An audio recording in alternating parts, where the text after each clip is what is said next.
Washington. An anguished father mourning his 18-year-old daughter vented his anger and pleaded for safer schools. A fear-stricken student who watched classmates die last week wept openly as he called for banning assault weapons. A mother who lost her 6-year-old son in a school shooting just over 5 years ago warned that more parents would lose their children if President Trump did not act, adding, "Don't let that happen on your watch."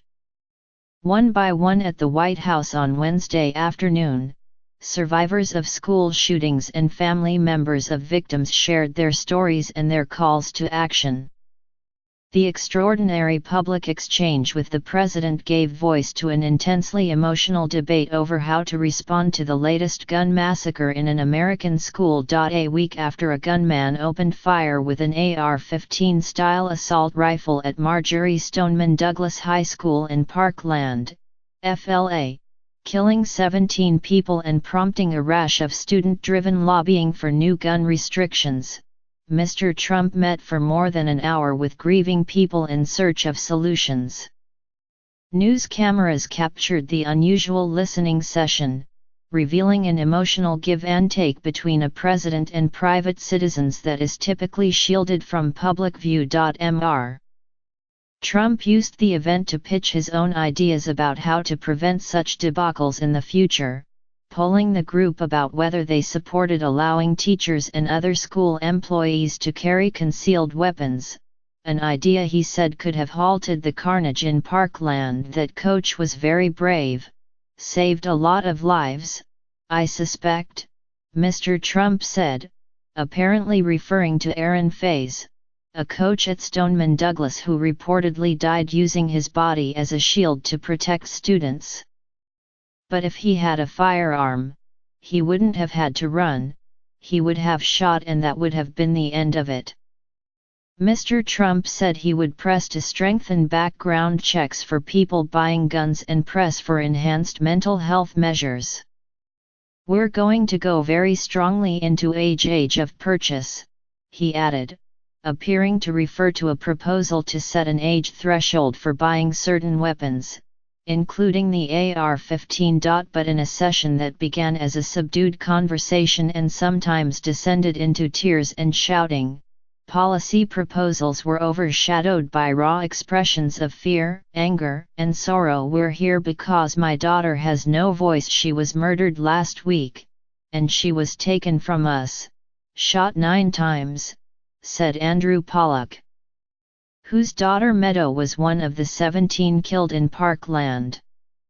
How many schools, how many children have to get shot? It stops here, with this administration and me, because I'm not going to sleep until it's fixed. Most of the students and parents invited from the Florida school appeared to support Mr. Trump, many of them prefacing their comments with praise for his leadership.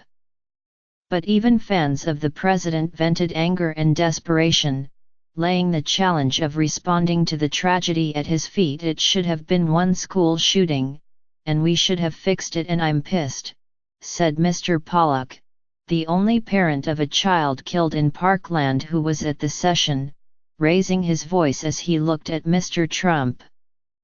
Because my daughter, I'm not going to see again. Samuel Zev, 18, told of texting his parents and brothers from the second floor of Stoneman Douglas, believing that he would be killed, and he dissolved into tears as he begged the president, "Let's never let this happen again, please, please. I don't understand why I can still go in a store and buy a weapon of war, an AR, Mr. Zev said, referring to the AR-15 rifle. How is it that easy to buy this type of weapon? How do we not stop this after Columbine, after Sandy Hook? I'm sitting with a mother who lost her son. It's still happening." Mr. Trump, who has often struggled to express empathy in the face of tragedy, appeared moved by the personal stories, even as he asked repeatedly whether anyone in the ornate room at the White House knew how such horrors could be prevented. "I know you've been through a lot. Most of you have been through a lot more than you ever thought possible," Mr. Trump said, seated in a circle with students and parents. "All I can say is that we're fighting hard for you, and we will not stop. I grieve for you," Mr. Trump added. "To me, there could be nothing worse than what you've gone through." During the session, Mr. Trump held a card that appeared to remind him of the basics of compassion when dealing with grieving survivors. "What would you most want me to know about your experience?" read one handwritten note on the card, captured in photographs of the event. "I hear you," read another. Mr. Pollock said he did not favor adopting new gun restrictions, but pleaded for Democrats and Republicans to come together to create new school safety measures. "It's not about gun laws right now. That's another fight, another battle," he said. "We need our children safe." Yet the subtext of the discussion was a contentious debate over gun restrictions and an all-too-familiar cycle of outrage, activism, and promises of action, and then the inevitable inertia of Washington because of the opposition by the National Rifle Association and its allies. Mr. Trump, a strident defender of gun rights who ran for office with the strong backing of the NRA, has come under immense pressure to endorse new gun limits after the Parkland massacre.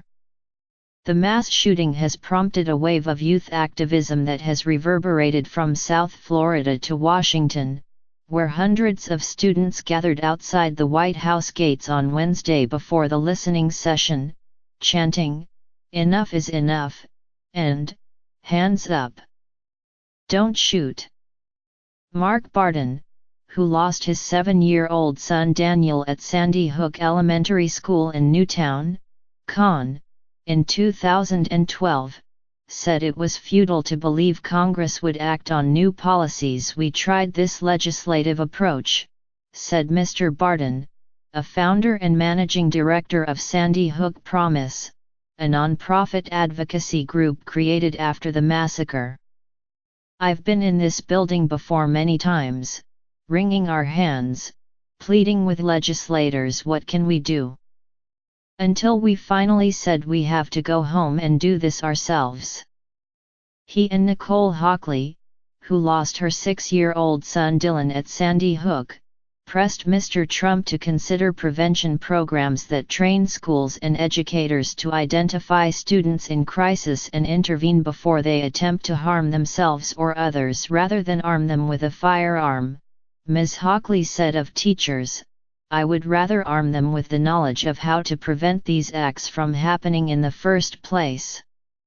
One of Mr. Pollock's sons, Hunter, said he would prefer that educators carried weapons, arguing that more firearms on campus would lead to safer schools. Yet it was the emotional appeals that appeared to have more influence on Mr. Trump. Mr. Barden pulled out a photograph of his son showing a gap-toothed grin. Mr. Pollock spoke movingly of "my beautiful daughter I'm never going to see again." Ms. Hockley implored the president not to allow another massacre of children on his watch, saying, "Consider your own children. You don't want to be me, no parent does." As he ended the session, Mr. Trump promised their stories would not go unheard or unaddressed. "Thank you for pouring out your hearts," he said. "Because the world is watching, and we're going to come up with a solution."